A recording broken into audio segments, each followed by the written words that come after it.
What up? What up? What up? What up, homies? There's of course no one here yet. I'm talking to myself out loud. But we're rolling, we're going, and you know what? We're keeping on moving. Okay, I need this fucking webcam to work with me here. Okay. I think that's approaching a decent place. We got 5 viewers already. That is lovely. Let me switch over to this so people know what's going on. Hi. I wish I could pronounce the first word you've got there. Warrior Gamer. How's the sound, everybody?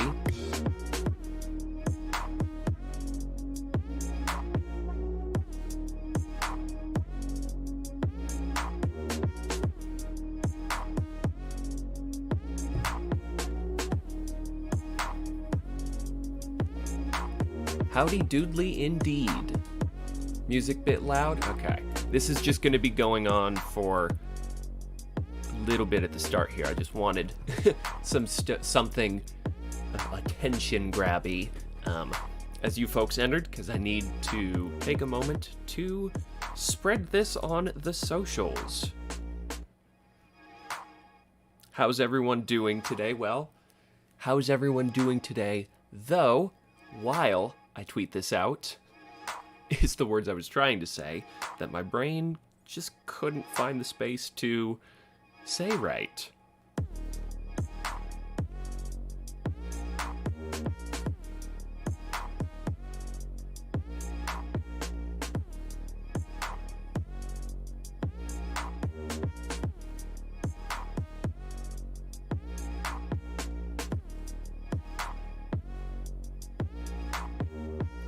Oh, so to give folks a lowdown, doing very well. Happy to hear, Bethany.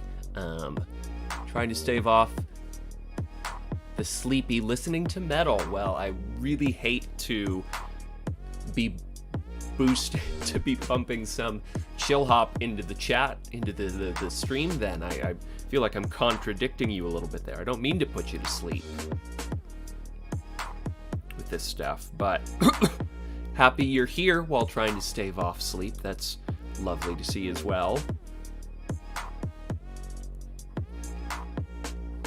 Let's see, is this going to continue to the next song? No, I'm just going to play it. Get quieter. Okay. Hopefully that works.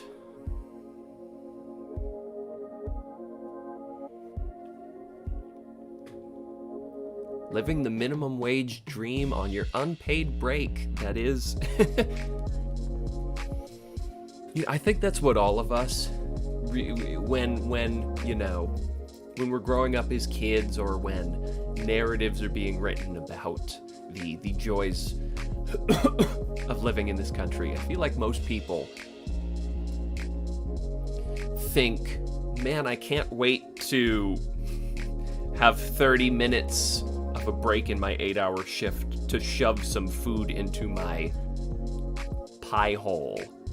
You know, I think F. Scott Fitzgerald really said it best when he said, that's an exact quote, by the way. That's not me just talking out of my ass. Do not look it up. Just trust that it's real, okay? Can you work with me on that, folks? Chat, can you work with me? Why did I exit out of the stream? I'm an idiot. I need it to read chat when I'm watching stuff. Lovely group of folks so far. Happy to have you all here.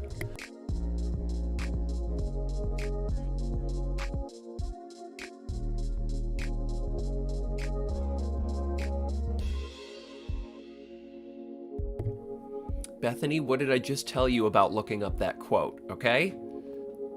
There are very few rules to being in this community, and one of them is that you take everything I say at face value. Unpaid oh God. 5 minutes off a shift? I feel like that's literally criminal. I obviously could be wrong, but yeah, that doesn't feel right. Okay, the songs. Oh, it's skipping on to the next one, but I'm going to pause it so we can get this show on the road. Has the dartboard... so yeah, let me take a second before I intro the formal video to say it. So today, I'm in a little bit of a bind, folks. As you've seen, I normally try to write, like, video essays. I find that type of content... I'm tripping over my words already. I feel most comfortable when I can, like, sit with an idea and make sure I'm saying the right thing before I even sit to record it. Live is a bit more up in the air for me. But work has been getting so busy, I've struggled to write new essays, and particularly this last 2 weeks where I didn't have a day off, speaking of shitty working conditions. I was struggling to find the time to be writing things, but I also, am enjoying streaming so far.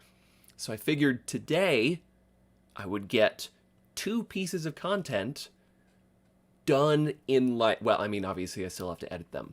But today we're going to spend some time looking at voting laws in this country, just kind of taking a look at where things are at and where we need to go forward. And then we're going to do a live version of the PragerU've selection, which is where I'll lower my head.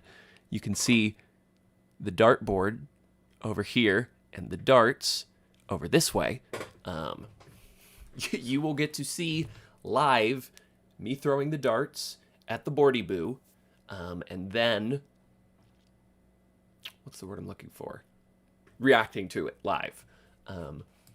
So those are the 2 main priorities of the day. We'll see how quickly we can get through those, and then we might try...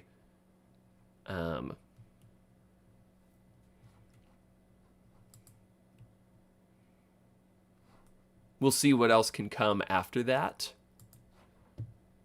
Like, I want to sit and react to some of my old videos, particularly these first 2 that I dropped, but we'll see how long it takes me to get through the rest. I want to prioritize those first. Cosmic Omega, thanks for tuning in the few minutes you had your time to. But yeah, these videos will be, chopped down, edited up, and then posted in the coming weeks. So you will not be missing out on much, or you will be... There's a joy to the live. Obviously, I'll be cutting out some of my, if I, cough or stumble over my words. Unless it's funny, I'll probably cut some of that. But regardless, thanks for having.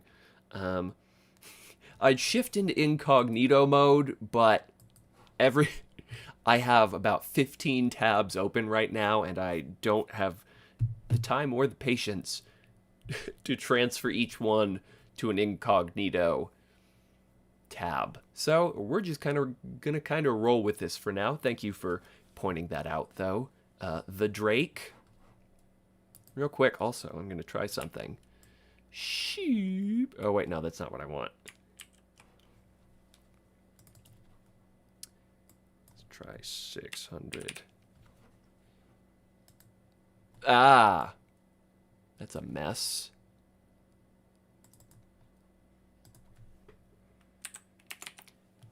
See, this is what you're missing out on if you don't tune in live. You miss me adjusting things.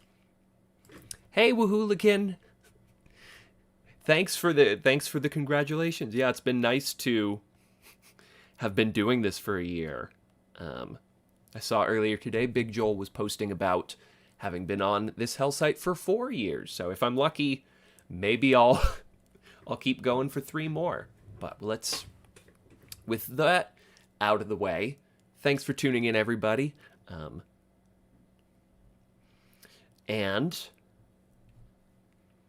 I'm going to take a second here once I figure out... I'm trying to think of a way to introduce this video. Introduce the segment for when it's when I edit it down. Name's Sam. Well, hello, Sam. Thank you for the congratulations. I really appreciate it.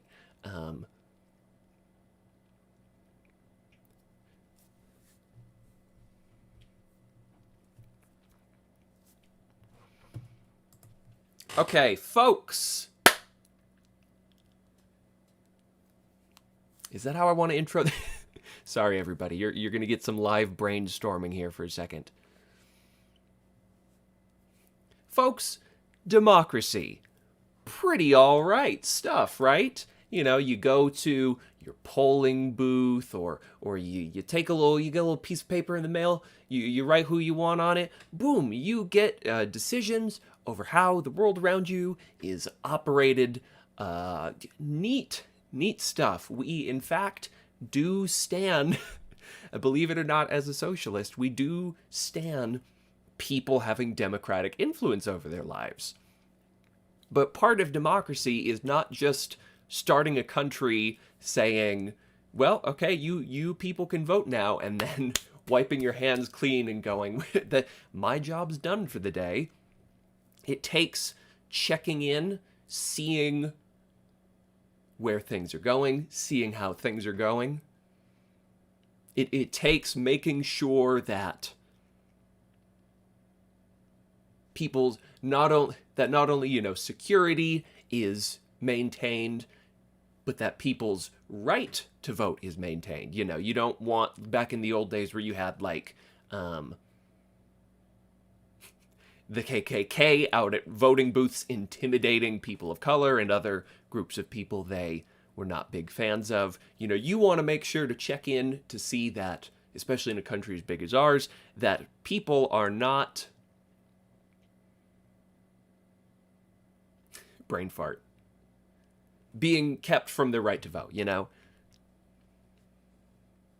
Oh, and yeah, to Ludlow Vert's point, yes, liberal democracy isn't even peak democracy, but if you want to learn about other superior forms of democracy, if you will, workers' co-ops being one thing, you could go check out other videos I've made on that subject, or one other video. Now, I guess it's come up in a couple at this point, but regardless, the modern... Also, give me a sec. My keyboard was on my lap, and I realized it was making my leg fall asleep. It is over there now. We're good. The modern... In our current moment, one thing we're really having to watch out for in the US right now is this wave of restrictive voter laws under the guise of voter fraud, which was, of course, stoked by the Trump administration in the 2020 election. But it is really important to note, I don't have this brought up at the moment, but in the edit, I'll be sure to put it up on screen. This was not... I feel like some conservatives are already forgetting this crucial part of the story. This was not a reaction, despite being reactionaries, this was not a reaction to voting fraud that they saw in front of them. Or at least it isn't fully that. It was predated from the moment Democrats were even talking about expanding voting with mail-in ballots and all that. Trump was preempting, saying this is going to be the most fraudulent election in history. So I feel that's important to bring up to establish that it's not like Trump was sitting there going, yes, let's sit around and wait and see if, the facts of the matter turn out to be fraudulent. He was presupposing fraud and obviously hyping it up for months, trying to talk it into existence. That's a good point, Sam. Yeah, the fraudulent claims go back to his first election even. And yeah, Topper Sunquist makes a great point. The fraud is so limited, and I'm assuming this data point they're pulling from is nationwide. 36 cases per, what is that, billion votes? Wait, is that real? That can't be. I'm even doubting that. But regardless, the Republican Secretary of State in Georgia insists months after the fact that there were only 200 examples of voter fraud in a state that, oh, see, I should have brought this up beforehand, in a state that had, I think, like, okay, no, let me just bring up 2020 election Georgia results.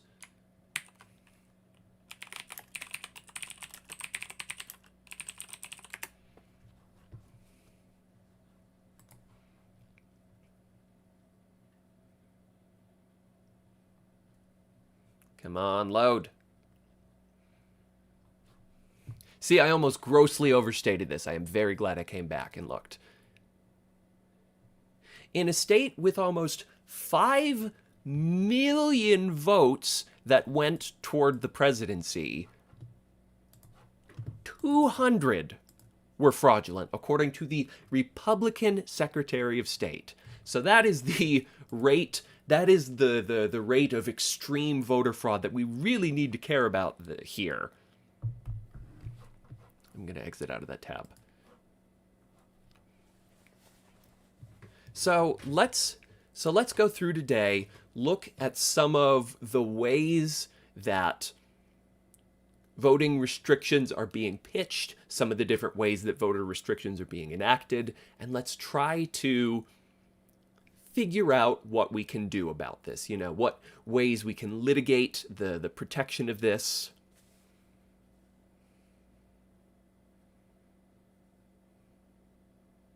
Oh, impersonation fraud was 36 out of a billion. Okay, so that is different than fraud if it was, you know, dead person voting or something. But before we get started digging through this laundry list of stuff here, let's take a second, relax. You're going, on top of news coverage here, you're going to get my first initial reaction to a limoncello LaCroix. I've never had one of these beezies before. Are you ready for the soda can pop of your life? Okay, that wasn't that good.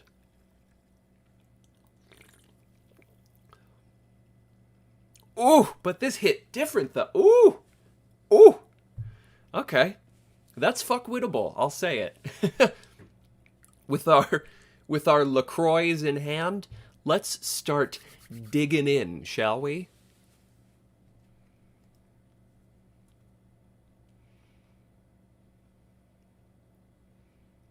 Updated figure as of 21. An update to the type. An update. An update to the article's headline. As of June 21st, which is at time of recording like 3 weeks ago, 17 states have enacted 28 new laws that restrict the access... Oh, I need to move this window out of the way.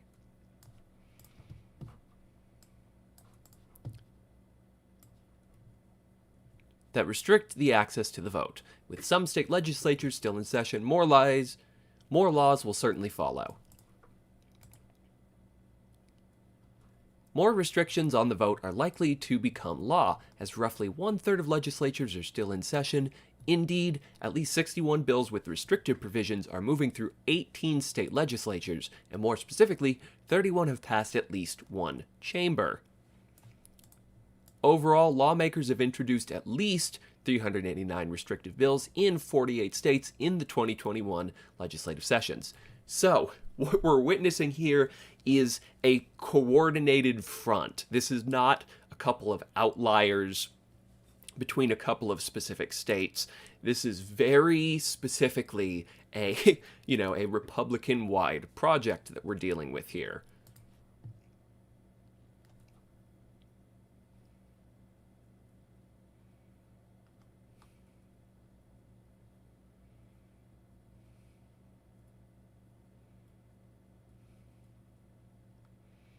So let's take a look at some of these restrictive bills. And let's acknowledge some of the states they're coming in. Florida, Georgia, Iowa, Arizona, a number of, important to note, purple states. Because it's one thing to have Wyoming. Because it's one thing to have Wyoming doing its voter restriction thing, which, by the way, is still awful regardless. Like, it doesn't become less awful just because there's less. Just because the margins are wider there. But it's hard to separate its presence in these swing states from a desire to institute control. Especially in the case of Georgia, where for the first time in my literal time on this burning globe of an earth, the Democrats won Georgia at the presidential level, and where they flipped both Senate seats.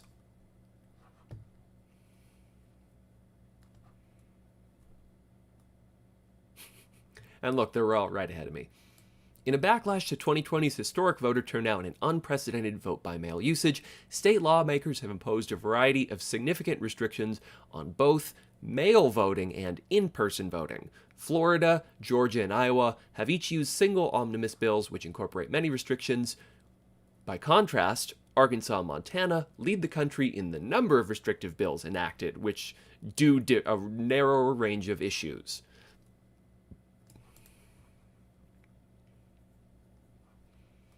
At least 16 mail voting restrictions in 12 states will make it more difficult for voters to cast mail ballots that count.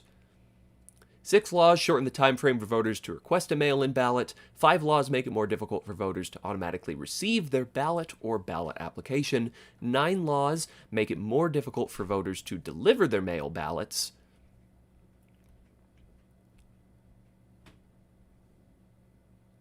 6 laws restrict assistance to voters in returning their ballots, and 4 laws limit the availability of mail drop boxes. 3 laws impose stricter signature requirements for mail voting, while 3 others impose stricter or new ID voting laws for mail voting.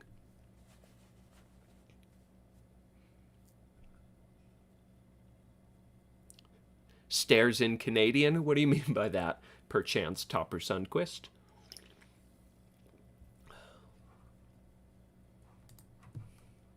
At least 8 states have enacted 11 laws that make in-person voting more difficult.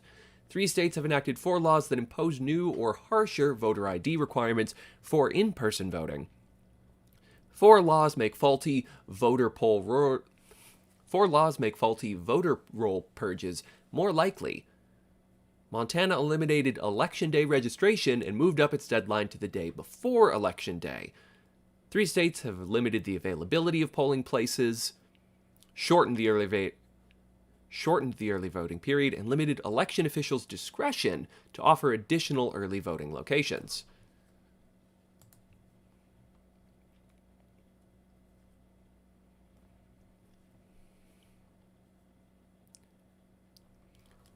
Now, I want to take a second to acknowledge a very common counterpoint to claims that this is voter suppression.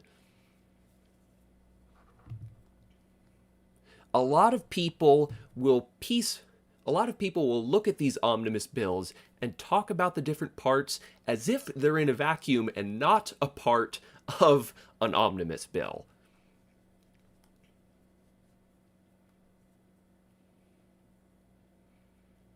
Most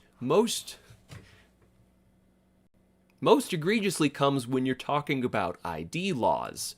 People will talk about voting ID laws in a vacuum and say, well, don't you think, that IDs are a nice standardized way to determine if you're you or not? It's got your face, it's got your address, it's got your signature on it, it's got all these things that you can verify at once. You have to get it presumably from, some sort of DMV or other state institution.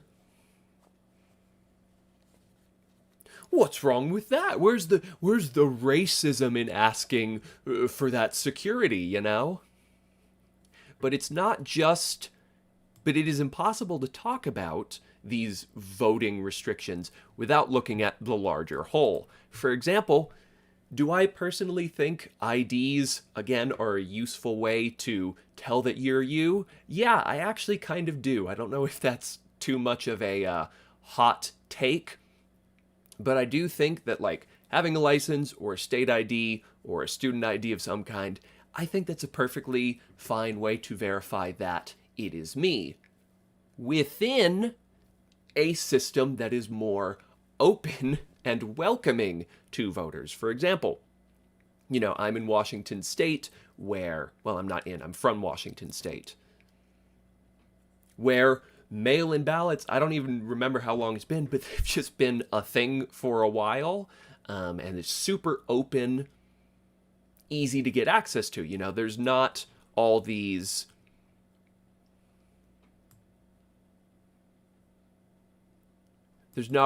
weird restrictions on it. And we saw this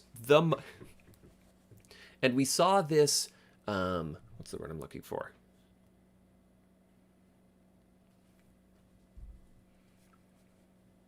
And we saw this kind of issue come up, it was a couple months ago now, but when there was the conversation around the Major League Baseball moving the All-Star game from Atlanta to Colorado, where Republicans, looked at Colorado's law and they pointed out, like, oh, look, they have a few days less of, this early voting, or the hours are a little bit shorter or stuff like that. But they completely ignored that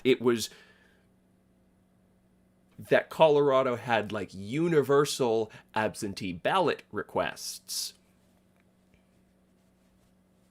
Which, to be clear, is one of the quickest ways to make sure that voting is easy. So that's what I mean when I say we talk about this too much in a vacuum, where, like, you could, in a vacuum, go, oh, look, Georgia, the early voting goes from 8 a.m. to 5 p.m., whereas in Colorado it's only 8 a.m. to 4 p.m. Therefore, Georgia's actually better about elections. But when you look at the wider approach to elections within the states, you'll see Colorado's way more open, particularly when it comes to an increased focus on mail-in ballots or absentee ballots. Kind of does away with some of the other things. Like in a state like Washington, I'm not sure what the hours to vote in person are, but as far as I'm concerned, the fact that it's always been so easy for me to get access to my ballot makes the in-person voting kind of irrelevant to me. Like, the in-person voting could be, 9 a.m. to 3 p.m., and that could be the shortest window in the country, and I wouldn't really care, so long as people's ability to access an absentee ballot or automatic mail-in ballots, or, this is another thing we need to talk about, automatic voter registration, if those things were part of a state's ballot election process, that's fine. And I think it's in bad faith to talk about, the wider voter laws here in a vacuum. Like, for example, let's take a moment here to read one of these omnibus bills. Topper Sunquist says, my longest voting lineup was 5 minutes? Well, I guess, and don't feel the need to dox yourself, Topper, but I am curious if you live in a rural, suburban, or an urban setting.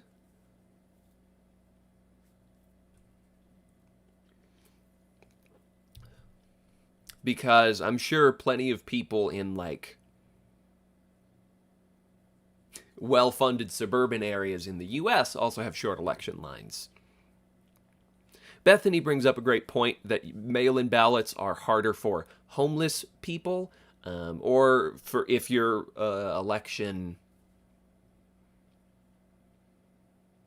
state, or not even just the homeless, but also, native peoples who maybe don't have an official address, sometimes that gets in the way of mail and also being registered in a way that obviously needs to be taken into account. So yes, I'm not saying abolish in-person voting, because that would not be entirely helpful either. But as I switch over to this next section, and this is where the tuning in live comes in. This is the what's the word I'm looking for?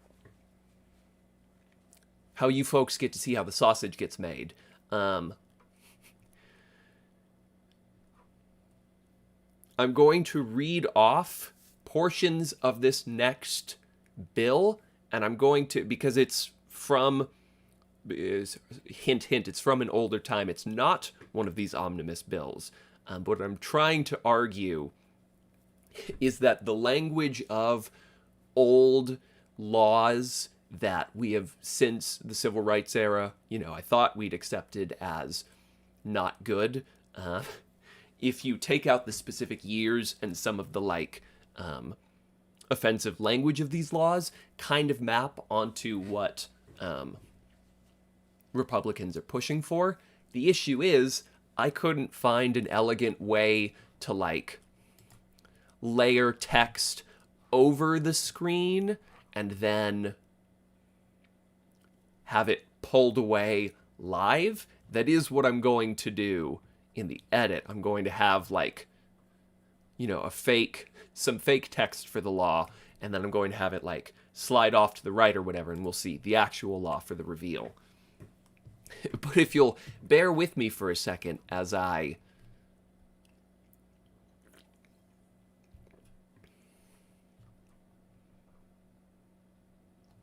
read this off and kind of set up the bit for the video, I would greatly appreciate it. Ooh, let me real quick pull.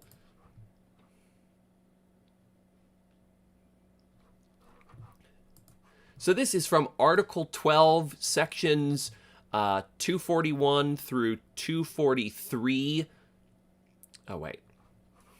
So yeah, this is from Article 12, sections 241 through 243 of Texas's big omnibus bill.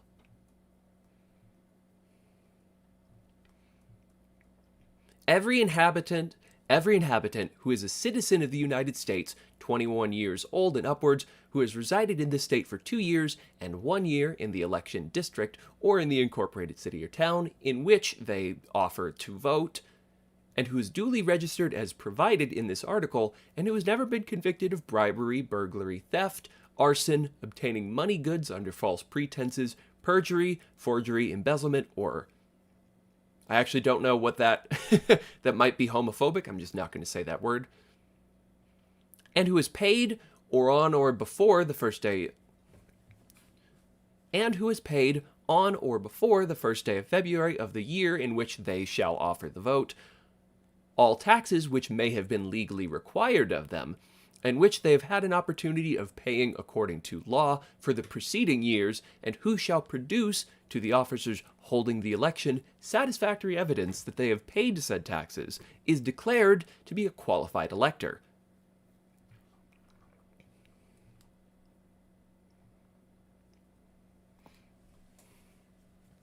Okay. So now we're going to... So yeah, that doesn't sound too bad, right? You live in the state you live in the state you vote in. You haven't been caught committing some sort of heinous crime. You've paid your taxes. You can vote. Perfect. That, again, in a vacuum, doesn't sound like a problem. Oh, wait, I'm going to have to...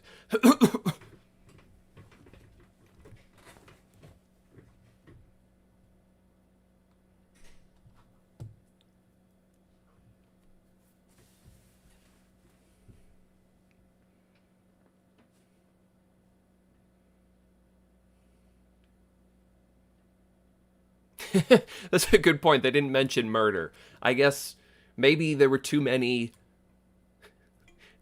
people killing each other out in the West. That one they couldn't. Everyone would have been unable to vote if murder was bad. A uniform voter ID of $60, the funds of which will be used in aid of the common schools and for no other purpose, is hereby imposed on every inhabitant of the state between the ages is hereby required of every inhabitant of the state between the ages of 21 and 60 is hereby required by every inhabitant of the state should they wish to vote.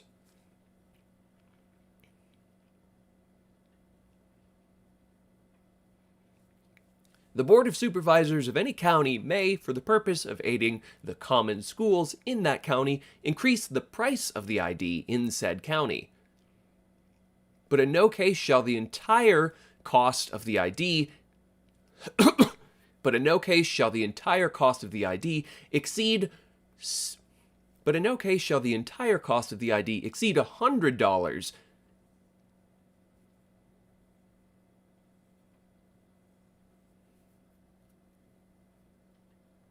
And no criminal proceedings shall be allowed to enforce. And no criminal. Okay, that part doesn't really. Oh, that's what bigamy is? Okay. Well, regardless, I have moved on now. I just. For half a second, I was immediately like, is that an anti-gay thing?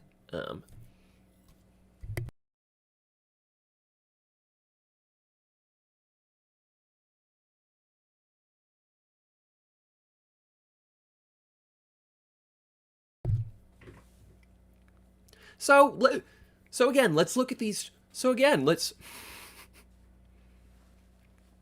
How long have I been going now? 30 minutes? Oh my lord, time flies. Okay, I need to hurry up.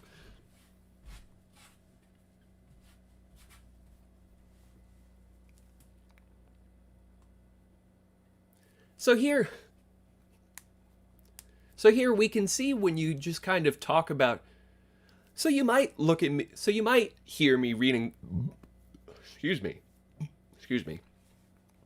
So you might hear me reading all that off and think to yourself, well, I don't know, Piley, that doesn't sound too bad. I mean, it's just like a $60 ID, and, you know, we're just asking that you not be a criminal or anything to vote. These aren't big asks. And furthermore, you're just stirring controversy by calling this racist. You're dishonoring the legacy of Martin Luther King and all them by unjust comparisons to the Civil Rights era and Jim Crow. Well, it's funny you mention that, contrarian I've made up in my head, because this law isn't actually the Texas Omnibus Bill. I switched the words around a little bit, but it's actually from...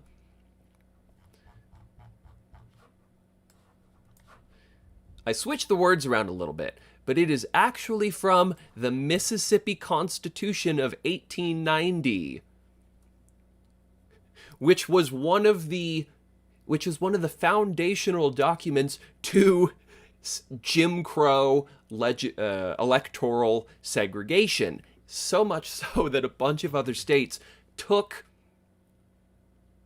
it as a model for implementing their own Jim Crow voter segregation.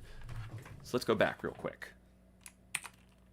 No, I don't want a new tab, dummy.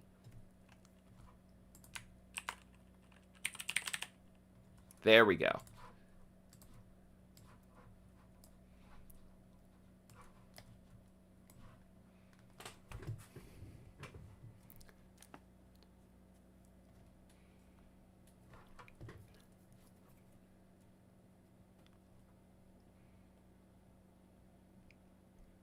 So to be clear, the only things I flipped around, the only things I changed is I removed this weird section about Native Americans and trying to think of the right word here. So to be clear, the only things I changed around is they're specifying male, because obviously this was written before women could vote. They've got these weird exceptions for... what's the word I'm looking for? Idiots, which, you know, is just kind of weird dated language. It might have given the game away. And I did change the price. For example, I did a inflation calculator over here. The actual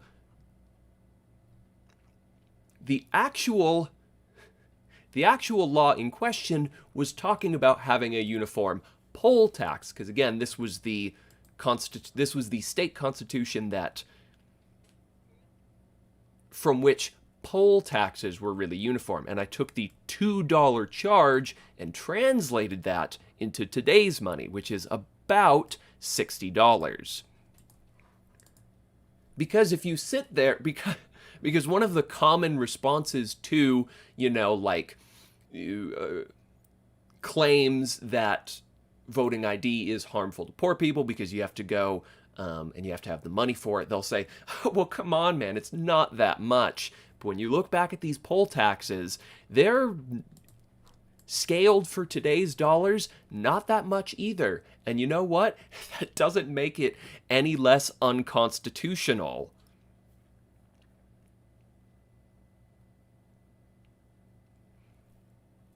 Because, and it is super important to note, that doesn't make the poll tax from 1890 any less targeted just because it was relatively cheap. Obviously, it was there to disenfranchise people of color and, to a lesser extent, poorer white people who, the ruling elite maybe just didn't really care to have involved in the process that much. By the way, I want to shout out a couple of the ohs I'm getting in the chat. I'm glad this this is working. But even more important, because I feel that conversations about the language of voting bills get so wrapped up in the specificity of racism. Like, if you had not read Mississippi's Constitution, you would expect it to say, in section 243 here, something awful like, I don't know, the N-words, they get charged money, but we're not going to charge the white people money. Like, because that's how the law was applied, there's almost this expectation that that's the wording. But again, the only race-specific word I removed was this reference to Native Americans here. Nothing in this bill said we're going to screw over black people. Yet that was its tangible effect. Which brings us back to today, where none of the laws say this is going after people of color, yet the implication is that people of color who, because of, again, shit from these laws 150 some odd years ago, don't exactly have super easy access to money, or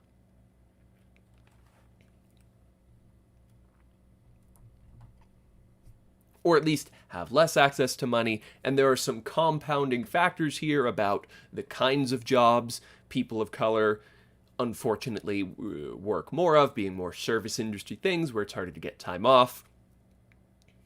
There are all these compounding factors that these laws very specifically target, and yeah, sometimes it also affects poor white people, but I don't think that response is to say that disproves,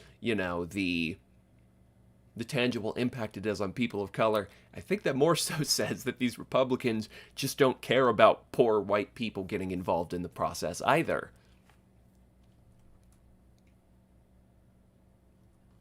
Let's see if there's any more that I want to read on this page.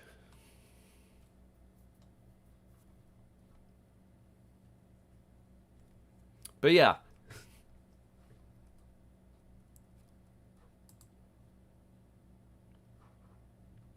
Oh, yeah. And before I move on from this point, it turns out the $2 poll tax, which again translates to roughly $60 a year, might actually be less expensive than the current cost of registering to vote in America. Now, of course, it varies widely to state. I was looking at something earlier. I closed it on accident.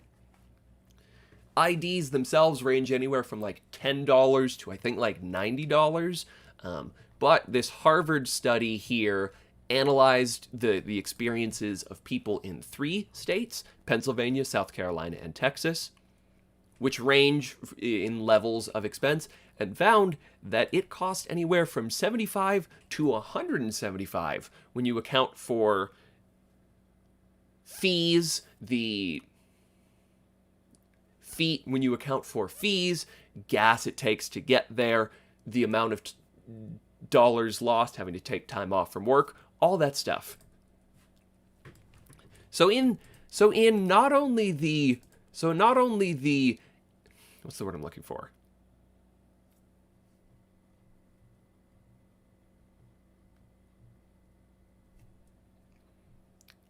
So not only is the lower bound estimate of this study more expensive, so not only is the upper bound of this study 3 times as expensive as the poll tax, roughly translated to today's dollars, but the cheapest option is more expensive.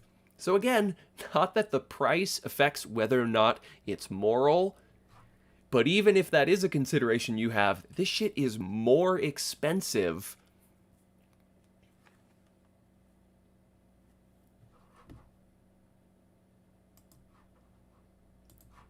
than the clearly racist Jim Crow segregationist state constitution.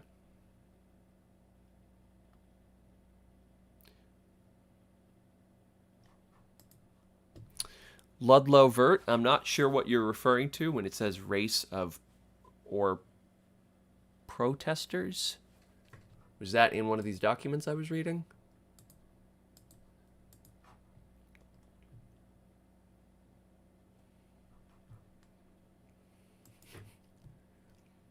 In addition, on top of these voting restriction trends, there's also some internal process trends that are starting to get, as this article puts it, alarming.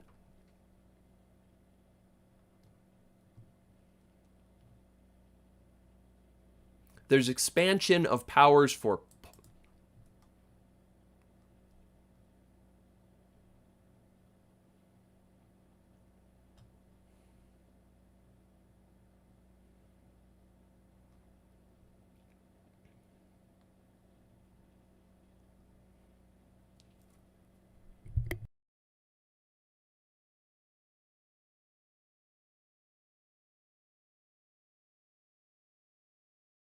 I see now. You were referring to something Alex was saying in chat. My bad. I thought you were saying something that I was saying.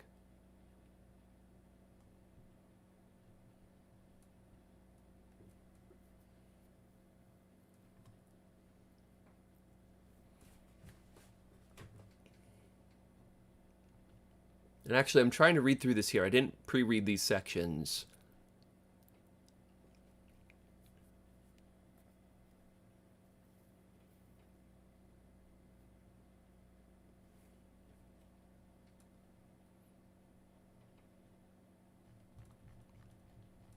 But you know, this has been going on long enough. I'm going to move on.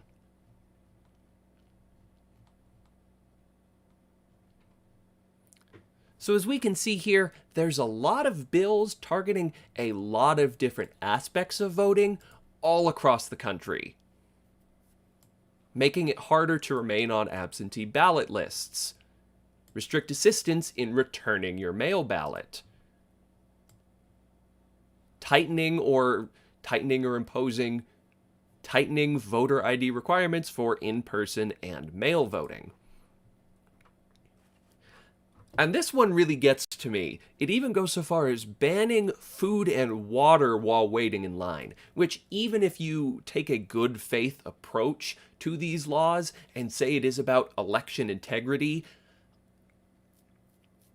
that one really gives the game away to me and shows that in the case of Florida and Georgia, those omnibus bills are much more about just kind of saying screw you to people holistically than it is about any of these little pieces in a vacuum improving the elections. Because literally, what does banning people handing out water? Because literally, how is giving out water in an election line hurting the integrity of our democratic process? The answer is not at all, but again, that would be going under the false premise that that is the point of these bills. Oh yeah, and this isn't even to get into, as you guys are talking about in chat, the running over protester bills in these states as well. Choice reductionism. That warms my heart to see you using a term I'm pretty sure I came up with.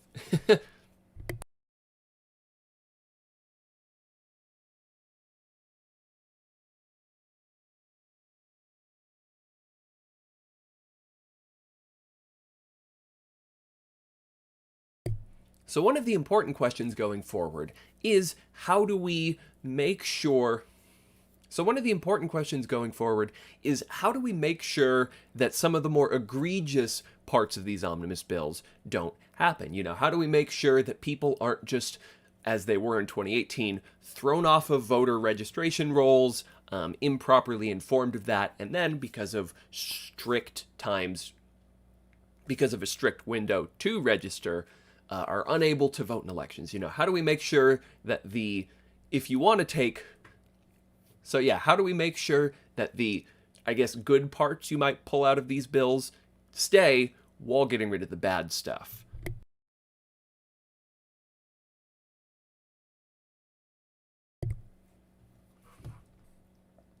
Well, there are a number. Well, first off, there's a number of litigations going on. You know, different state parties are suing. And then obviously the hope is that either in the immediate time frame, courts will rule in the favor of like, no, you can't ban water. That's weird and unconstitutional. Or that in the long term, some of these might eventually get struck down by the Supreme Court, but that's a bit of a long shot because obviously the 6-3 majority. So some folks have had to take drastic measures. Most importantly, we, as of the last day, have seen Texas Democrats literally fleeing the state in order to not give the state Republicans a quorum, the number of members present to vote on any of these bills, to advance any of these bills. And now it's at the point where Texas is authorizing arrest warrants for these people. So you could easily have, in the coming days here, and this might age horribly in the sense that it might actually happen. You might have like sheriffs and shit going across state lines to arrest these, you know, Democratic House and senators, these Democratic representatives and senators.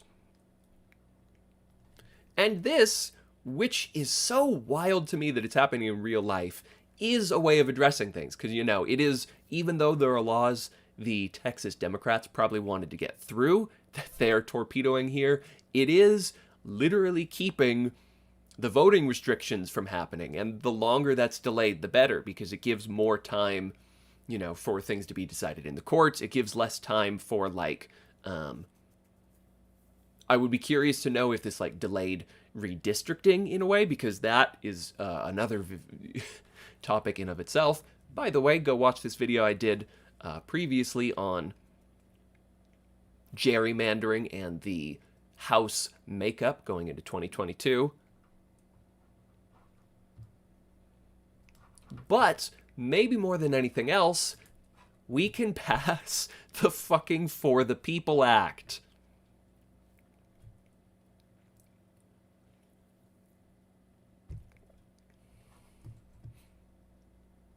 Which is a wide-reaching bill that is a wide-reaching bill titled H.R. 1 that has passed the House of Representatives, that covers everything from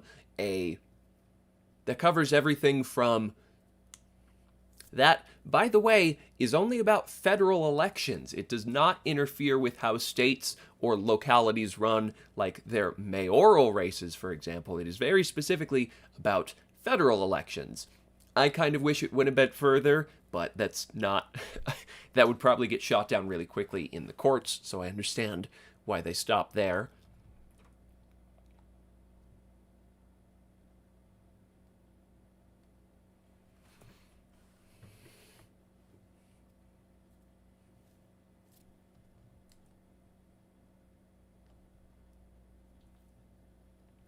But it does everything from limit but it does everything from limit corporate campaign contributions all the way up to, and this is maybe my favorite part of the bill, putting federal requirements around how states are gerrymandered. And most importantly, it puts general requirements for every state, because what really killed the Voting Rights Act was the fact that it specified some states with a history of voter suppression in the Jim Crow era, which is a really unfortunate argument, only because it gave conservatives a really easy out to go. Well, it's been like 50 years, dog. We don't need this anymore. But H.R. 1 makes it so that every state has to meet some like data-driven requirements for a fair election map. And funny enough, I watched this the other day before even thinking about making this video. Some guy called, I think, Alpha Phoenix made a really interesting data-driven video about about ways to make districting more fair, if you want to go check that out. But this is one of the this bill is one of the major ways to stop the negative parts of restrictive voting in this country. And even the shitty, watered-down compromise that Joe Manchin has agreed on does limit campaign contributions and have federal requirements for how, again, just the federal houses are mapped by the states, that they have to meet some level of fairness. So not to, once again, engage in the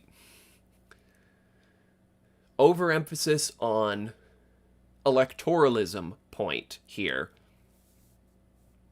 and not to simp for the Democratic Party, because I really don't think, as it currently stands, it's really set to do all that much for us.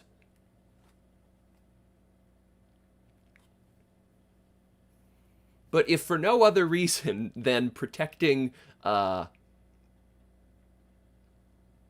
queer homies out there,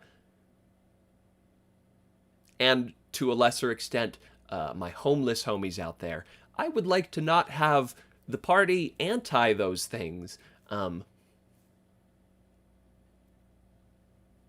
grabbing a hold of power for another decade. So if one of these bills could get passed, what with all the lovely, lovely aspects of all of them, that, my friends, would be pretty nice if you ask me.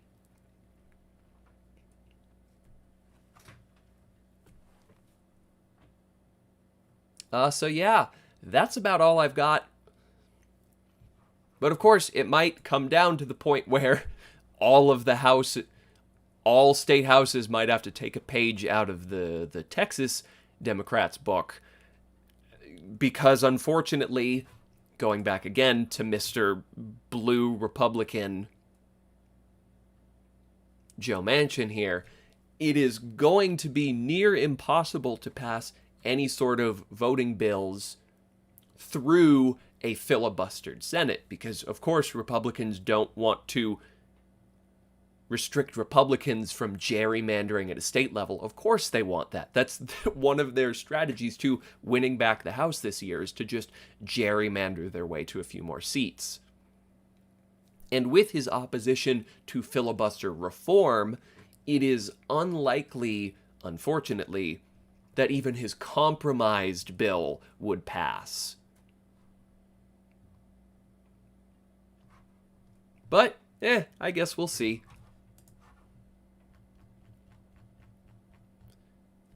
Anyway, thanks for watching. But yeah, that's going to be it for this video, everybody. Let's turn it on over to the pre-recorded outro, because I don't want to annoy my live audience anymore. Okay, guys, we're back. Welcome back to the live stream. I'm done.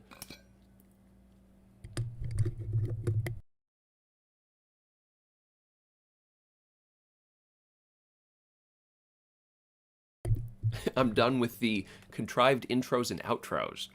real quick, I am going to go fill up my water. Ooh. Yeah, I'm going to go fill up my water. I'm going to turn on my fan for half a second with the mic muted, and then we'll be back to get to this bad boy over here. And I hope y'all are as excited as I am. Don't turn that dial.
Oh, that is. Oh, Lord. Ah. Gotta change that.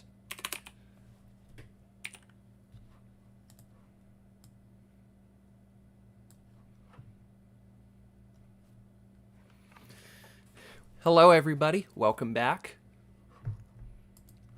Welcome back. I'm welcoming myself back. You were all here in the break.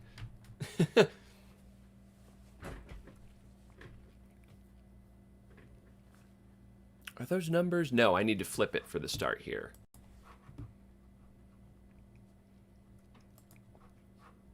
Whoa, so radical. Let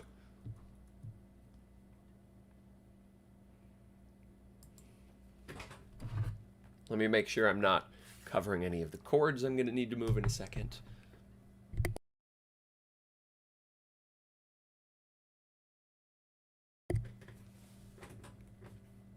Folks, welcome back to another episode of PragerU've Got to Be Kidding Me. This time, we're witnessing the first ever live in front of a studio audience. PragerU've Got to Be Kidding Me. Once again, I'm going to start all this over. Sorry, live folks, you get to deal with this. Welcome back to YouTube's hottest and probably only political game show, PragerU've Got to Be Kidding Me. You are watching a... Not only that, but today you're witnessing the first ever PragerU've Got to Be Kidding Me in front of a live studio audience. Say hi, studio audience. Can I get some yee-haws in the chat?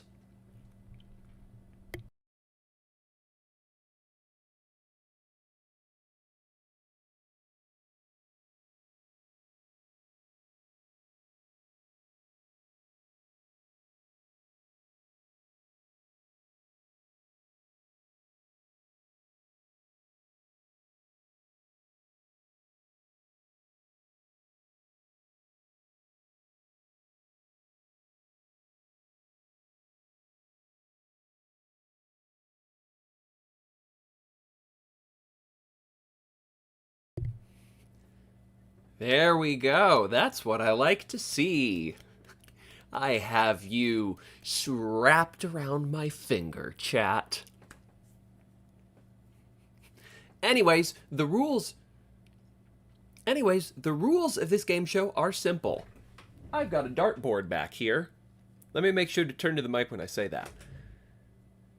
Let me get on the side that my face isn't being covered by chat. Okay, that's too far.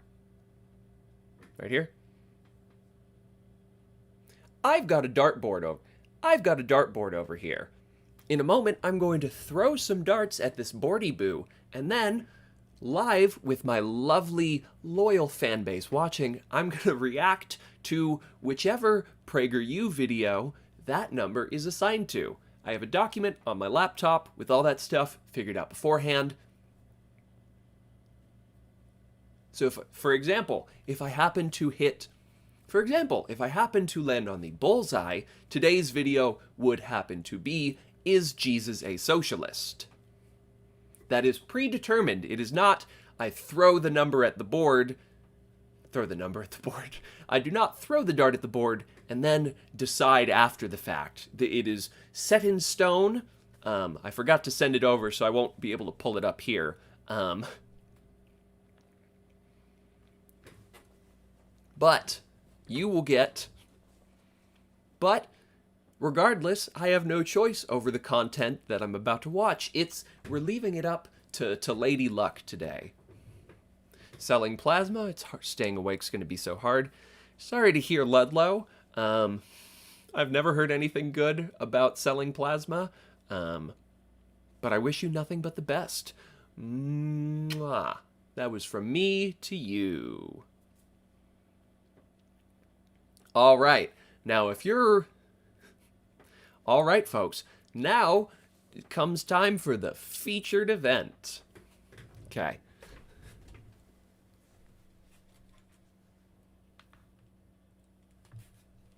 Oh, geez. Okay. I want to make sure to point it at that thing.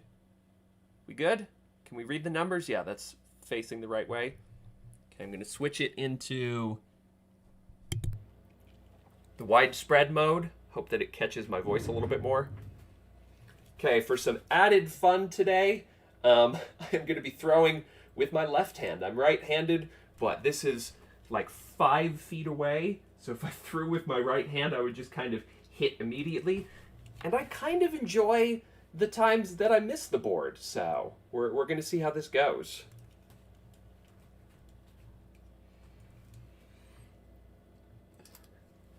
Okay, folks, here...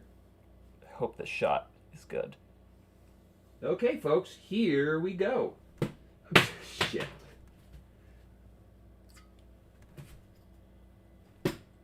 Jesus.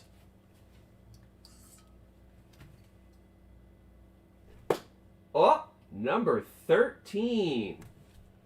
See that? See that? This is real. This is happening right in front of you.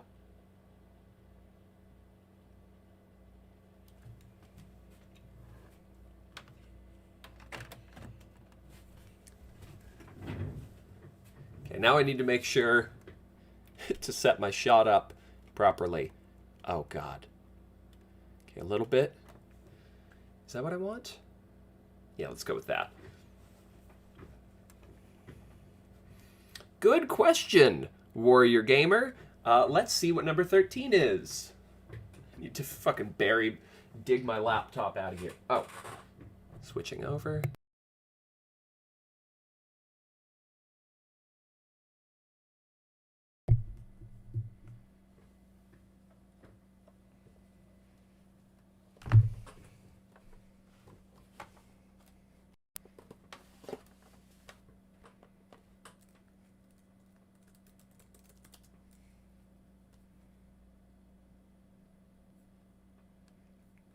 Okay, gotta pull up the document.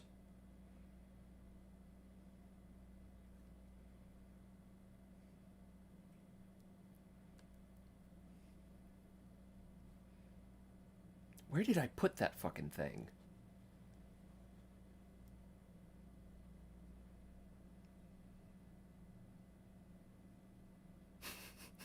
It was just a water gun filled with blood plasma.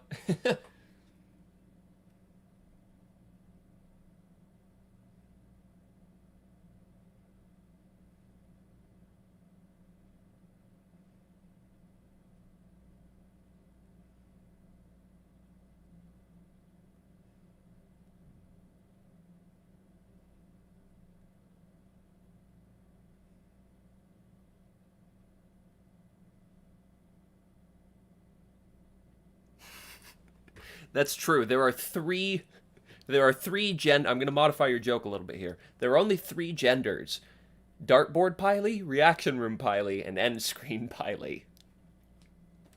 There are some Trevors out there, but those don't count.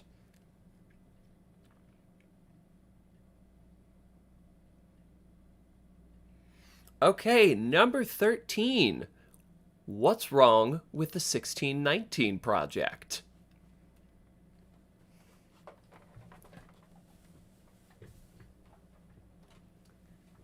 Now, when I put this one on the list, I was hoping to have had some time to read through the 1619 project on my own. I haven't done that yet, so I might intersplice some post-stream bits of like, oh, here's something I found that's factually wrong with their statement. But let's just go through. I have a feeling some of the claims are going to be fraudulent on their face, so let's get to it. Oh, also let me shift back over to this. Oh, of course I have to fix this.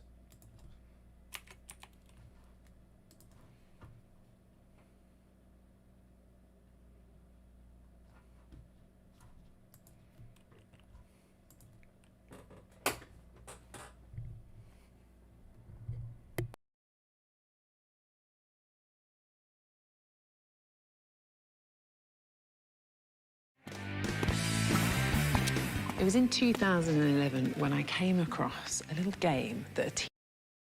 Commentary.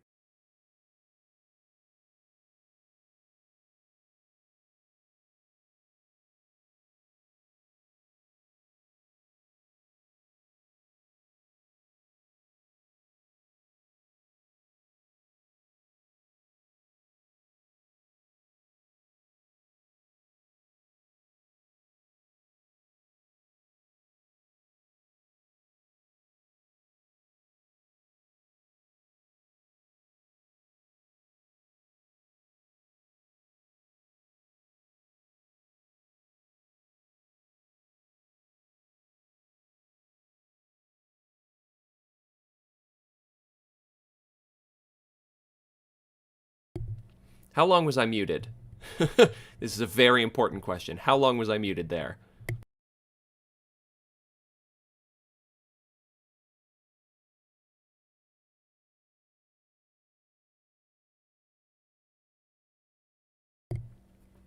No sound, no sound. All those seemed kind of recent. Oh, after the ad. Perfect. That's fine. So long as it wasn't during.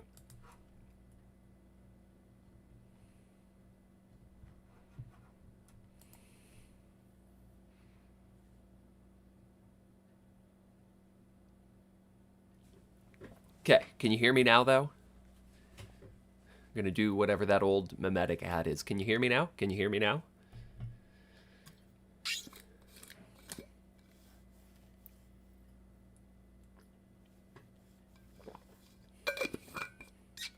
Do I want closed captioning? Nah.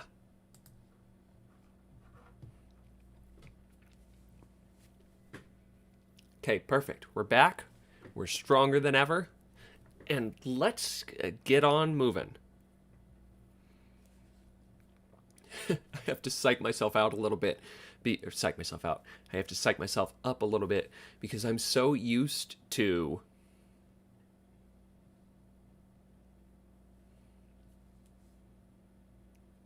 Like, I'll watch these and there will be genuine reactions, but there's plenty of times when I, like, stop and spend 5 minutes to, like, pull up an article in response to that, that like when I'm just doing it to myself, I feel fine. But I've got people watching me. I don't want to waste your time pulling up like an obscure... Ooh, real quick though, let's be sure to... Before we start, let's see if they bothered to put the...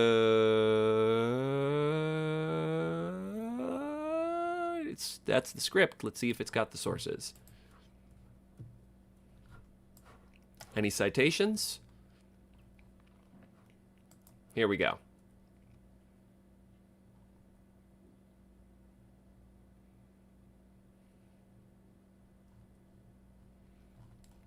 Okay, they're finally doing some of their due diligence here, so we can refer to this when they inevitably make a whack-ass claim. No, go away. Okay.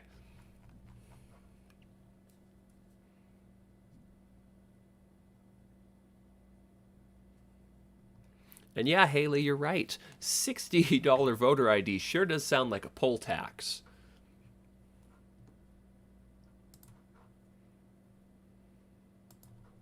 Have you heard of the 1619 Project?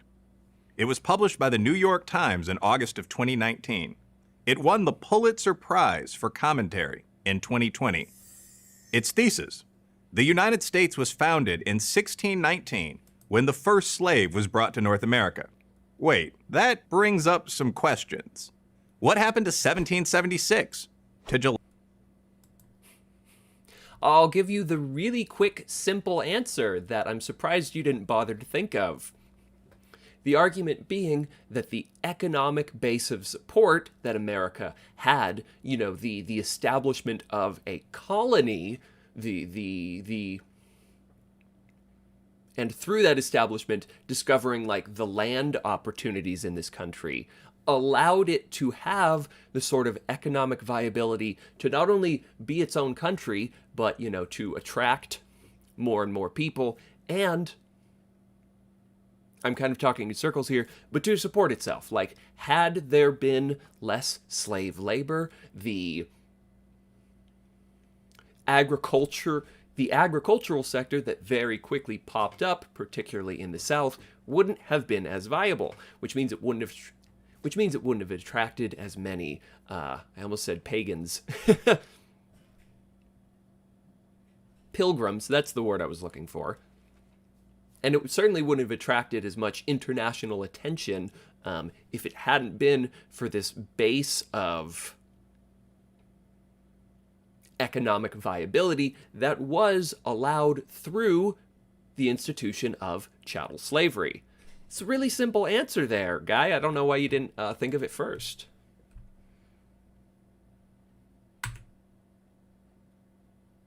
Okay, real quick, I'm going to plug my phone in.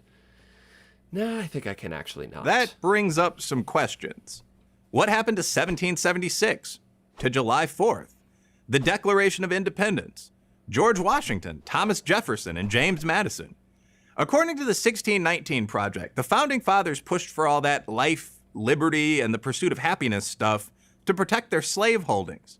Independence from England? That was just a smokescreen.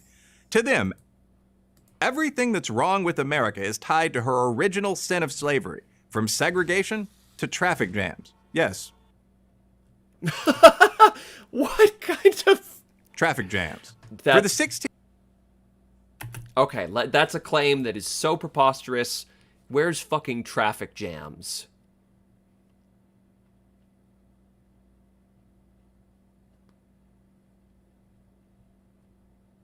Let me just key search the word traffic. Nothing about traffic jams, which tells me there was a part of me that was like, is that really a claim some Yahoo made? No, it has zero actual basis in somebody saying it. It's literally just a straw man. But let's go back a bit.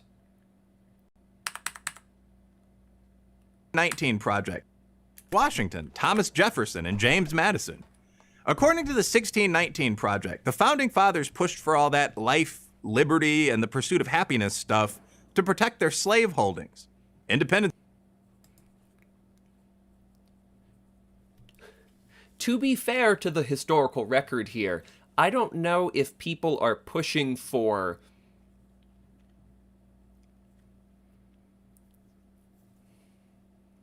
there were some signs around the time that the country was being, that the revolution was being fought, that Great Britain was moving towards abolishing slavery. And it stands to reason, being as connected to the larger empire as some of the, slave-owning Southerners were,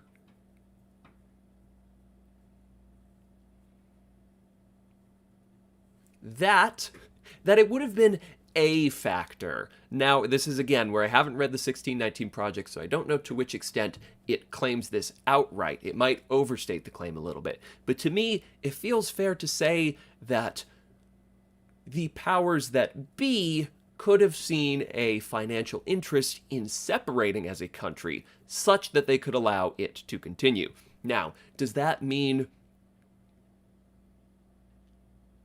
John Smith, a carpenter from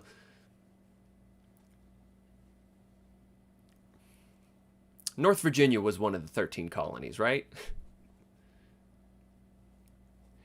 Now, does that mean that John Smith, a carpenter who was mostly impoverished his whole life from Virginia, who decided to fight in the Revolution, was trying to defend the institution of slavery? Maybe. I don't think that's as fair to say. The claim, to the extent that I have seen it made, is more so about kind of the people who were pushing for independence. This might have been a contributing factor. Did I say North Virginia? I meant North Carolina. Damn it. See, this is why I don't do this live. I say North Virginia like an idiot.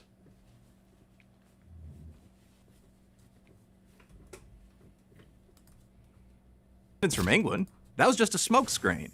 To them, everything that's wrong with America is tied to her original sin of slavery, from segregation to traffic jams. Yes. I like how he, in hindsight, looking back at this again, I find it really funny that the comparison, looking back at this in hindsight, I find it almost even more funny that he places traffic jams, this, again, straw man thing that they don't cite anybody as saying, next to segregation. One is very clearly related to the other.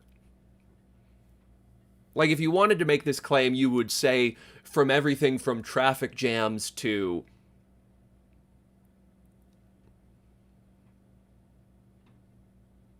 I don't know, McDonald's burger prices raising. Like, you would want to say two completely random things because clearly you don't have any issue just making shit up. So say it twice to make them sound even dumber. But it's weird to start off with from everything from... Come on, I need half a second. Man, these liberals are complaining that slavery impacted segregation. What an idiot.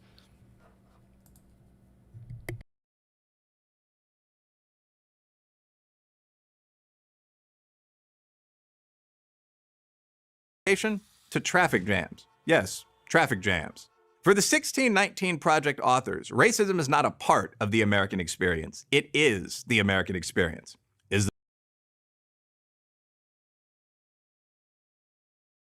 To traffic jams. Yes, traffic jams. For the 1619 Project authors, racism is not a part of the American experience. It is the American experience. Is this true? Let's look at 3 of the project's major claims. 1. Preserving slavery, not a jams. Yes, traffic jams. For the 1619 Project authors, racism is not a part of the American experience. It is the American experience. Is this true?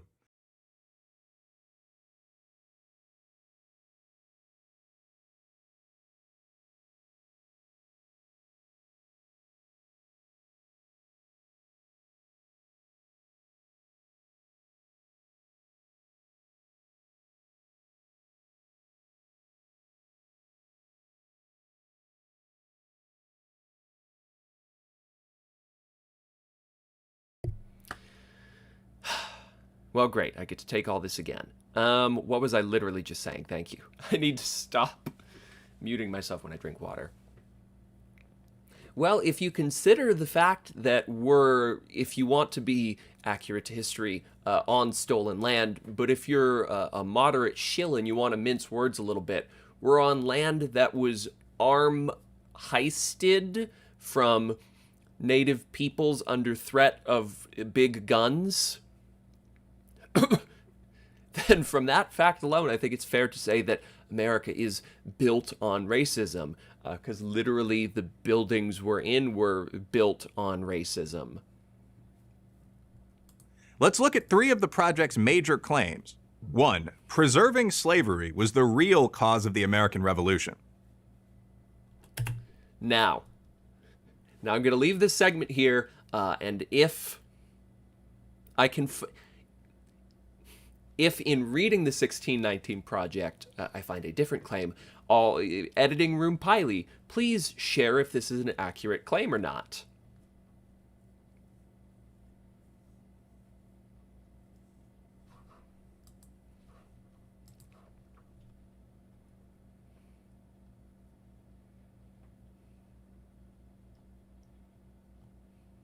One thing that's really frustrating here, I hate that they don't put citations. That would help a lot, because I'm just looking at a bunch of citation sources here, but I don't know to which specific claim these are all about.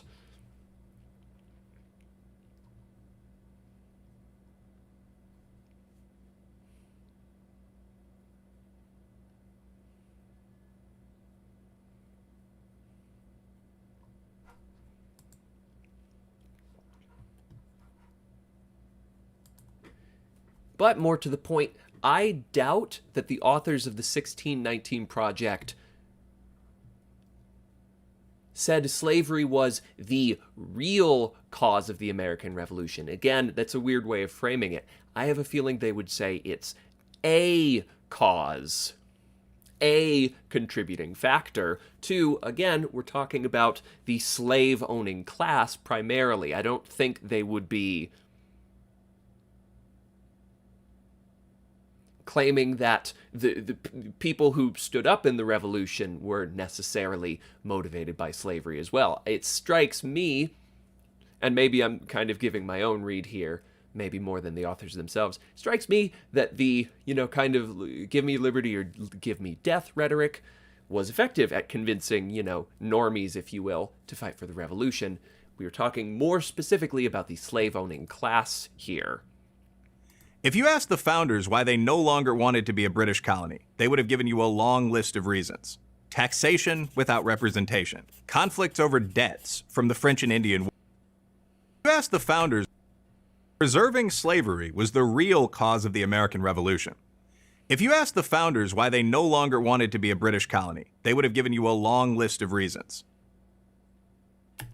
Well, I mean, if you ask me if I'm eating healthy, I'll tell you yes, because I'm ashamed of all the junk food I shove into my body. So maybe we shouldn't just rely on the self-identification of the founding fathers who owned slaves. Just a thought.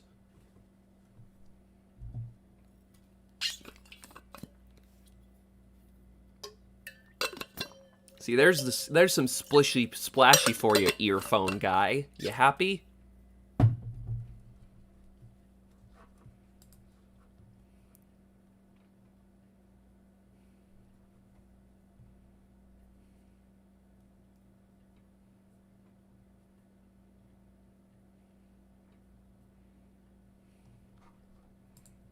Taxation without representation. Conflicts over debts from the French and Indian War. And the Stamp Act would be just a few. Probably most important was the burning desire to be free, to chart their own destiny as a sovereign nation. Protecting slavery was not under threat from the British. In fact, Britain didn't free the slaves in its overseas colonies until 1833, 57 years later. Wait, when did it free its slaves in its colony? Or in Great Britain?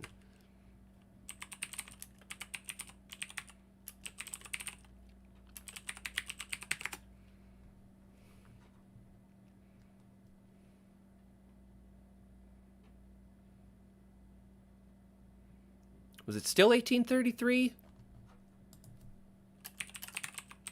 Or is it earlier? I thought it was earlier.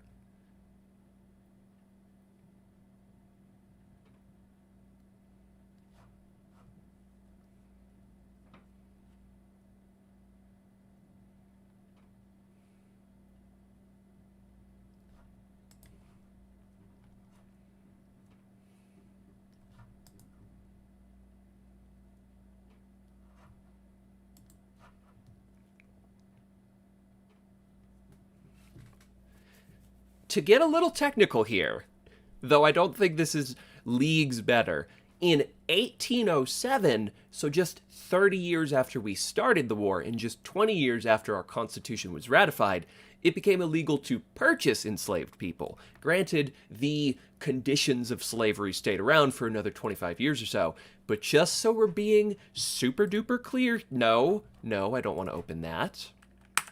But just so overseas colonies here, until 1833. That timeline between the two is much shorter. And again, even if that timeline were accurate, it would still be fair to say that the kind of public opinion in Great Britain easily could have been seen as shifting over time. You know, people didn't just wake up in 1807 and decide, you know what, we're going to abolish slavery now. That would have been stirring for a few years. 57 years later, after the Declaration of Independence, yes, the subject of slavery was hotly debated at the Constitutional Convention, but that was after the war was won. 2, slavery made America rich. Yes. Okay, hold 57 years phone. later, after the Declaration of Independence, yes, the subject of slavery was hotly debated at the Constitutional Convention, but that was after the war was won. That doesn't mean it wasn't on anybody's mind during the war. That's a really weird way to put that. 2, slavery made America rich. That's just objectively true. Like, okay, I literally don't care. I could probably just go ahead and skip on over to claim 3. When you have an agricultural base allowed to you, the wealth creation that is available when you work people to the bone and don't have to pay them is infinitely better for the slave-owning class than had there not been slavery. Like if we had modern, excuse me, I'm going to burp. Like if we had modern workers' rights back then, we would have produced much less food, and that would have meant much less money. And it's not just food, it's, also cotton. Which in turn would have made America less rich. So he's wrong. Let's be clear, he's wrong here, but let's keep going.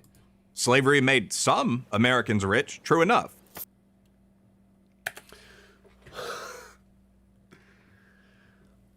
So is this a critique of capitalism I'm seeing here? What the fuck? Is he about to be like... Is he literally about to say that the problem... that the wealth wasn't distributed properly? Jesus Christ. Because, yeah, it doesn't matter where the hands were going. It did impact the country as a whole, again... Access to food, buildings being built, like the White House and other federal buildings being built by slaves, helps make America richer, even if it, was funneled into the pockets of a few people. Eli Yale, for example, made a fortune in the slave trade. He donated money and land for the university that is named after him. But the institution of slavery didn't make America rich. Yes, it did. That's all. In fact, the slave system badly slowed the economic development of half the country. As economist Thomas Sowell points out, in 1860, just 1 year before the Civil War began, the South had only 1/6 as many factories as the North. Almost 90% of the country's skilled, well-paid laborers and professionals were based in the North. Banking, railroads, manufacturing, all were concentrated in the North.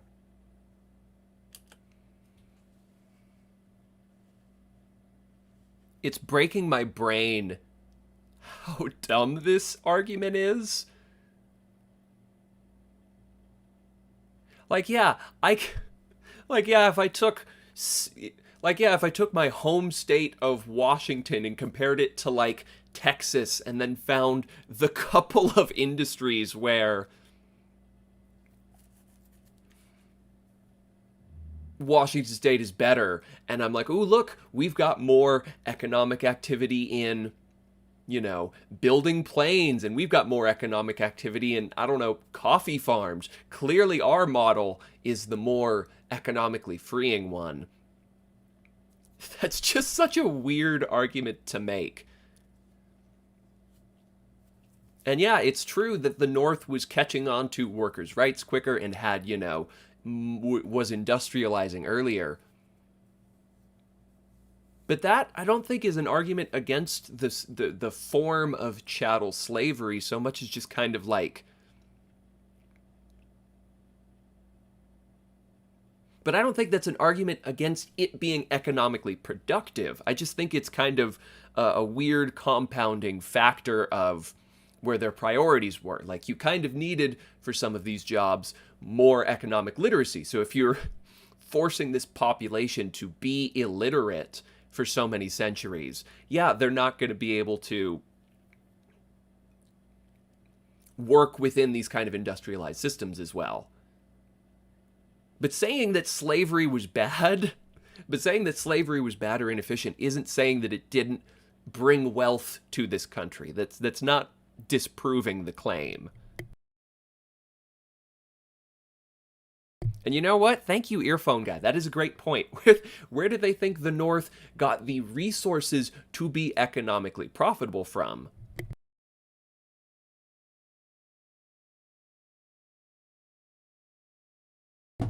And to that point, I'll paraphrase a little bit here. And please, chat, don't freak out when I say this. One of the two lines of the Declaration of Confederacy or whatever, the one correct point they had was to have presidents being on 1 6-year term, but that's a topic for a different video. The second and only other thing they ever said correctly was they made a point, I remember somewhere in their Constitution, where they said the North was super happy to have our economic profitability benefiting them, and now all of a sudden that we're threatening to leave, they're threatening to force us back in, which is absolutely true. New York did not have slaves. They abolished them pretty soon. But there were a lot of New York City folk who were benefiting from handling the business expenses of slave trading, aside from the cotton being harvested in the South that got sent up to the North that allowed for economic productivity. The South was an economic backwater, and the cost of abolishing slavery was enormous, not merely in terms of dollars. Lincoln borrowed billions to pay for it, but also in terms of human life. 360,000 Union soldiers died in order to free 4 million slaves. That works out to about one soldier. The South was an economic backwater, and the cost of abolishing slavery was enormous. It didn't have to be enormous if we didn't pay these people for their slaves. If we just said, fuck you, they're free, asshole, it would have cost a lot less money. But we sucked, so we bought slaves off of them. Because even though, in a very important sense, and this is another topic for another video, the abolition of slavery is an indictment of private property rights, we didn't go all the way because we did pay them for their slaves. Not merely in terms of dollars. Lincoln borrowed billions to pay for it, but also in terms of human life. 360,000 Union soldiers died in order to free 4 million slaves. That works out to about one soldier in blue for every 10 slaves freed. It's hard to look at that butcher's bill and conclude that the nation turned a profit from slavery. What the fuck kind of argument am I looking at? Yes, some people died to fight it. That doesn't mean, again, that we didn't economically benefit. Jesus fucking Christ, this is so baby-brained.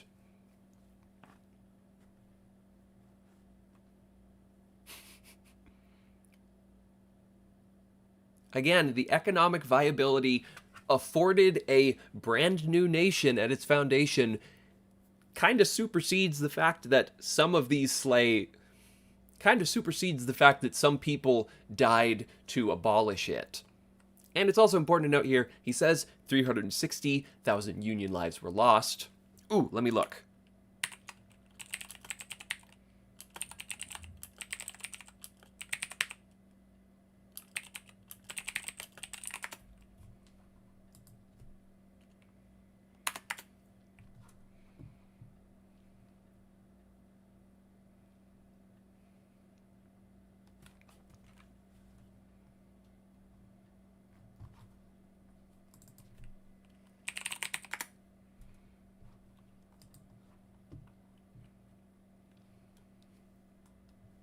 With approximately 10% of the Union Army being black men who were, mostly former slaves. No, I don't want to open that again.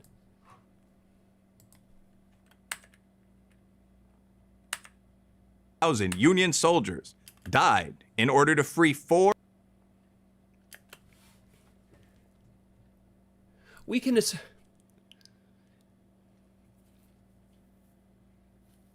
What am I trying to say here? We can assume that a roughly similar population, 36,000 black men who were former slaves, died to free themselves. Which I feel the need to nitpick here, just because it affects the sort of this really dumb calculation he's making. So maybe I shouldn't even try to approach it in good faith. But a lot of these deaths were people fighting to free themselves. 4 million slaves. That works out to about 1 soldier in blue for every 10 slaves freed. It's hard to look at that butcher's bill and conclude that the nation turned a profit from slavery. And many things have happened since 1865. In the almost 200 years since the Civil War, the population of the country has grown almost 900%, and our national GDP has increased 12,000%.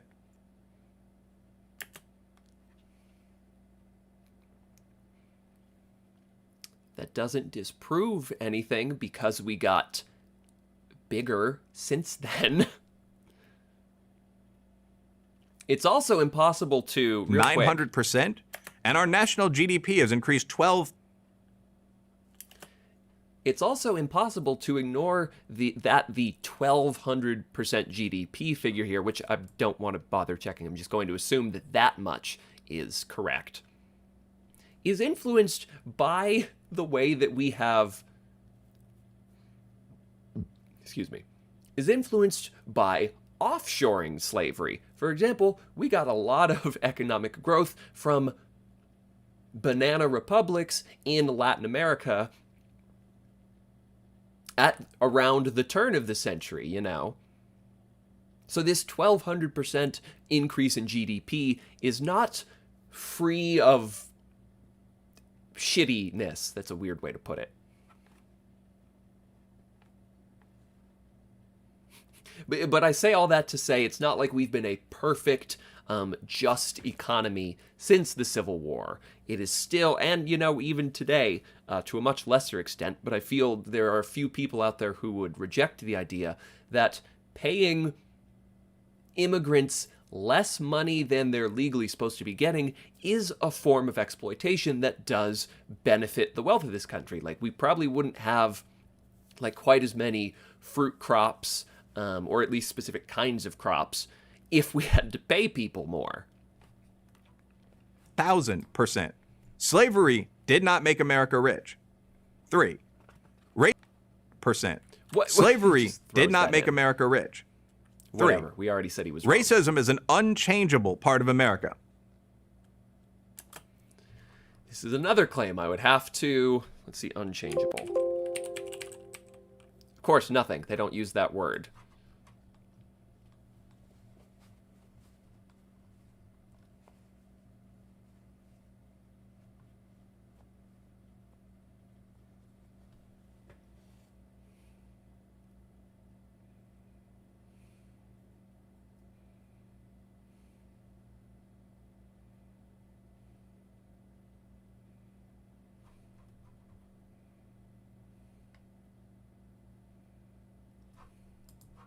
This argument is more philosophical than scholarly, but it undergirds the entire 1619 project.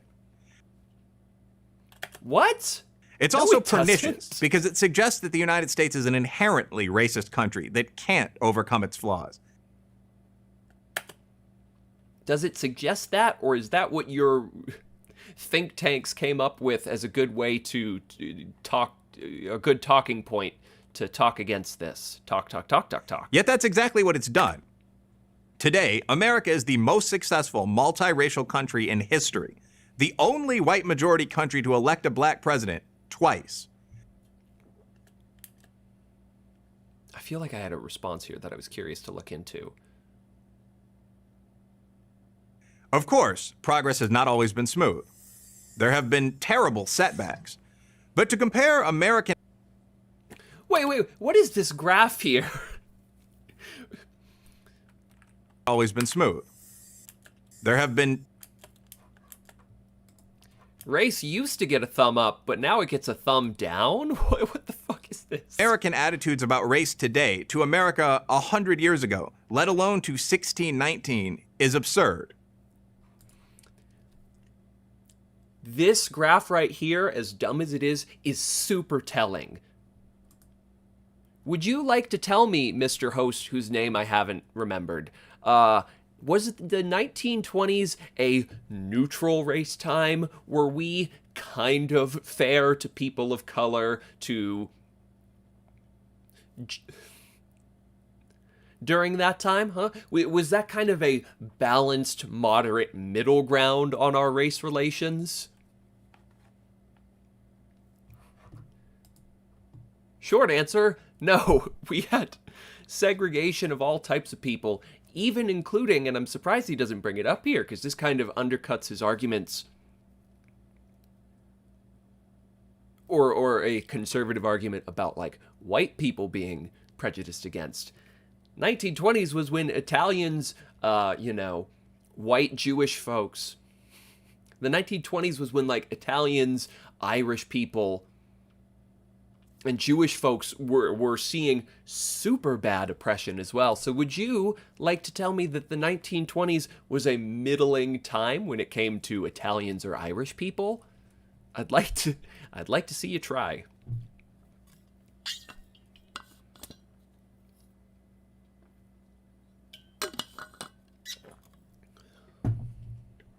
Here's a fact that should be better known. 2 million black Africans have come to America as legal immigrants from countries like Nigeria in the last 50 years. And when they run for office, they get fucking demonized to hell and back because they're un-American. And I'm referring specifically to Ilhan Omar here. She came from Africa, right?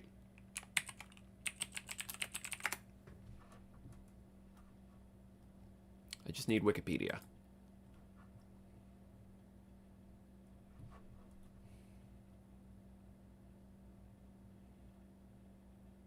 Yeah, she came from Somalia. Yeah, So 2 million of them will come over here, and I'm sure he goes on to say, like, oh, they're a very productive minority group. Just don't run for office, or you'll get demonized by every leg of the conservative media outlet and have become one of the most successful groups in the country. Why would these folks move to what is often called an evil, racist country? Because unlike many people lucky enough to immigrants from countries like Nigeria in the last 50 years and have become one of the most successful groups in the country, why would these folks move to what is often called an evil, racist country? Because money makes the world go round, dumbass. Like, why do immigrants come to a country that so clearly dislikes immigrants? Because the sanctions and crime and shitty conditions of their home country mean that going to America, where there's at least a little bit of promise of money, because, again, of this base of wealth through worldwide exploitation, means they've at least got a better shot than, like, I don't know, getting wrapped up in criminal gang activity in their home country.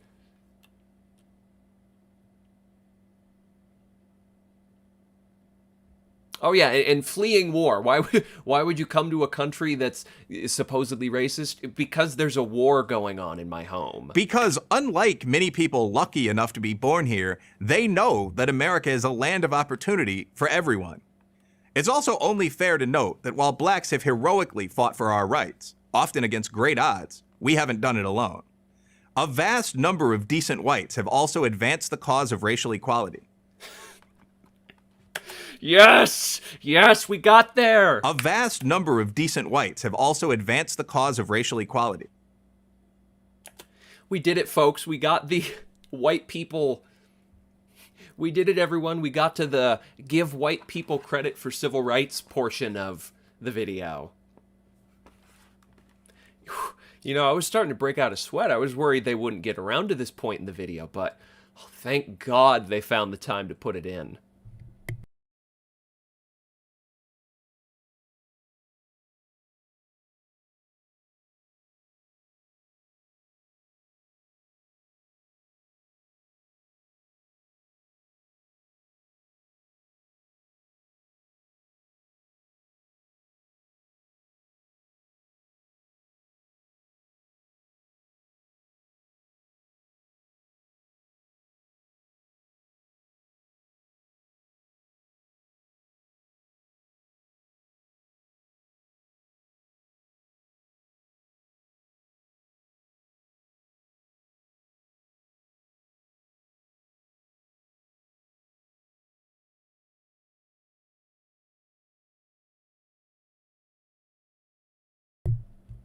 And my claim and my issue here isn't even to say that he's wrong. You know, obviously there were, on a local level or on like a federal level, white people involved that did help the cause of civil rights. You know, there was plenty of activism especially between similarly oppressed groups. There were coalitions of like white working class voters and black people, or white Jewish people and black people fighting for their rights. My response here is more to say that it's really chauvinistic, if you will, to take a group of people who, again, fought tooth and nail for their very basic rights, to turn around and try to give credit to the gracious powers that be that let it happen.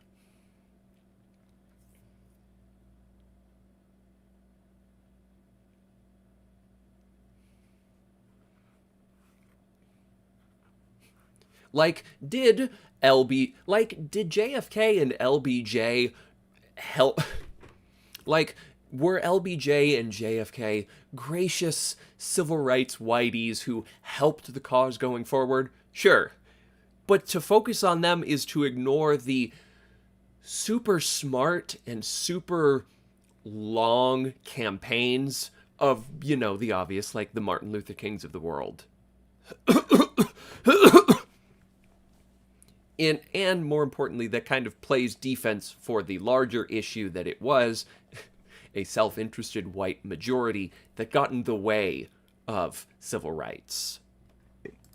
To cite one of countless examples, the U.S. Senate that passed the landmark Civil Rights Act in 1964 contained 98 whites and 2 men of color, and they were Asian. The Great Black U.S. Senate that passed racial equality. To cite one of countless examples, the U.S. Senate that passed the landmark Civil Rights Act in 1964 contained 98 whites and 2 men of color. Well, gee, I wonder why there were no black senators that could have been involved with passing the Civil Rights Act. It's almost like there were institutional barriers to keeping people of color from being senators. Like this is a self-fulfilling prophecy. Obviously, in a country that kept black people from electing people that looked like them into the Senate, of course, those people weren't going to be in the Senate. Fucking idiot. And they were Asian. The great black leaders of the past, Harriet Tubman, Frederick Douglass, Booker T. Washington, Martin Luther King, never lost faith in America's promise that all people are created equal. None of them believed that racism was America's defining characteristic. They were right. Well, I don't know if it's that they didn't believe that that was leading up to their time a defining characteristic, and that they didn't believe change would happen. But clearly, it took large systemic change to make change happen. I'm saying change a lot there.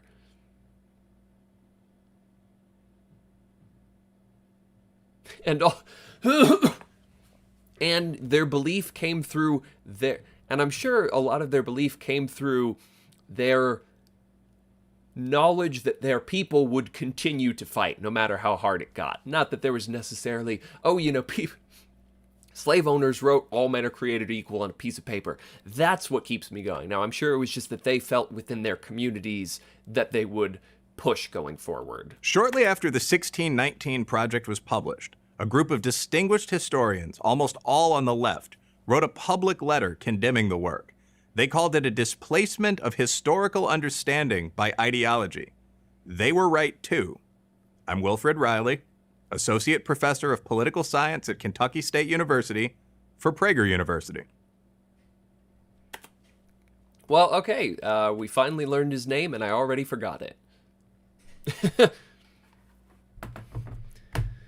But yeah, in conclusion, I guess I was wrong. I didn't really need to have read the 1619 Project going into this. It was pretty objectively just kind of off base from the jump. So good for me. I guess I'm a little smart cake over here. Yeah, that's a good question, earphone guy. Let's see what some of these leftist professors were.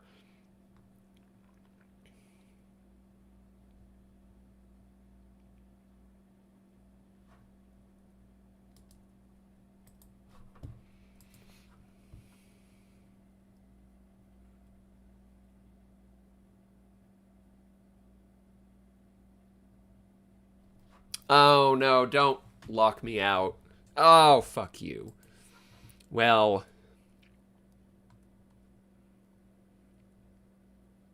view source. What's the claim?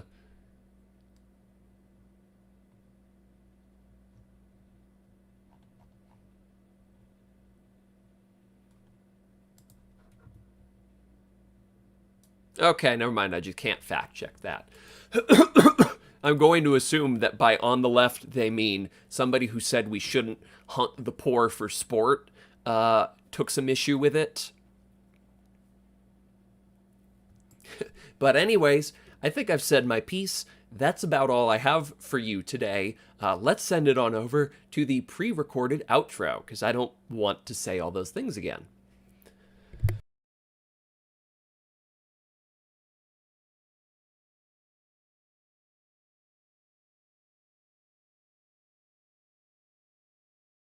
Anyway, thanks for sticking around, folks. This was a lot of fun. I hope it was fun for you too. Let me know either in, responding at the moment as I say this, or maybe in the comments of the video, or, just under my Twitter, or I don't know, maybe on my patreon.com/PileyBenton.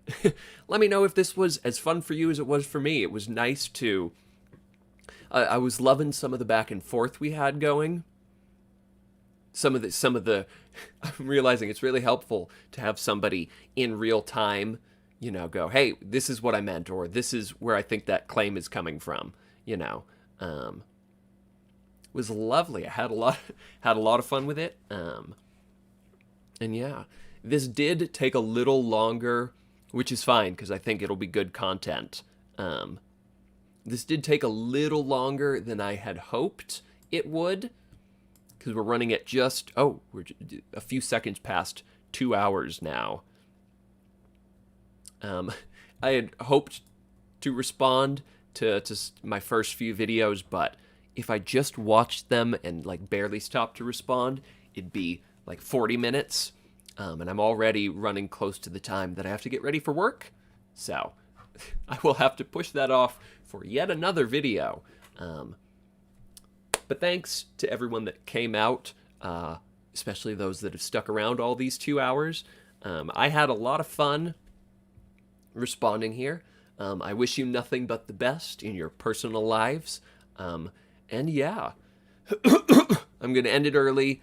I don't even... there's a part of me that wants to play some Pokemon, but I can spend the last few minutes I have here transporting this video over to my laptop, and I can get the edit started, which for me is more important at the moment.